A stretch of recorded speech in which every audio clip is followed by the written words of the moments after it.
Bien, le président Trump qui a rencontré un autre obstacle sur son chemin, là, c'est que ses droits de douane, pas tous, mais presque tous, la majorité de ses droits de douane sont suspendus.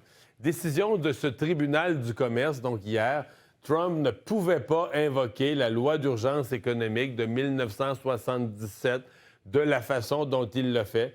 La loi permet des sanctions économiques contre une menace extraordinaire et inhabituelle. Donc, il a utilisé une loi. Lui avait plaidé l'urgence, avait plaidé que le déficit de la balance commerciale des États-Unis, c'était quelque chose d'urgent, d'extraordinaire, mais le tribunal a dit non, non, c'est quelque chose de régulier qui est là depuis longtemps. Ça ne te donnait pas le pouvoir d'imposer des tarifs du genre. Décision du tribunal, toujours, cette urgence ne pouvait être caractérisée dans le cas présent. L'augmentation des droits de douane, donc, aurait dû être validée par le Congrès. Parce que, à part dans les situations d'urgence, c'est le Congrès qui gère la politique commerciale, la politique tarifaire, les tarifs aux États-Unis. Ça doit être voté par le Congrès. Le président ne peut le faire qu'en cas d'urgence. Et c'est pour ça que Trump, il invoquait l'urgence dans le cas du Canada, du Mexique, l'urgence du fentanyl. Mais il invoquait toujours une espèce de situation extraordinaire ou de situation d'urgence. Alors, c'est ça qui est tombé devant le tribunal.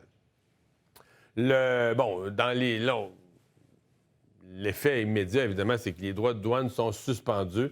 Réponse rapide de la Maison-Blanche. Le président Trump a juré de placer les États-Unis en premier et le gouvernement est décidé à utiliser tous les leviers du pouvoir exécutif pour répondre à cette crise et restaurer la grandeur américaine.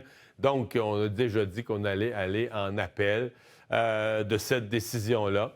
Hier soir, quand ça a été annoncé, les marchés boursiers sont virés très, très, très positifs. Ça s'est calmé ce matin. Je regardais tantôt, c'était dans le vert, mais rien de spectaculaire. C'est juste que, comme si, c'est une bonne nouvelle. Les droits de douane sont tombés, mais sont tombés et pas vraiment tombés en attendant que Trump trouve un autre moyen pour les remettre. Donc, on est toujours dans une certaine forme d'incertitude.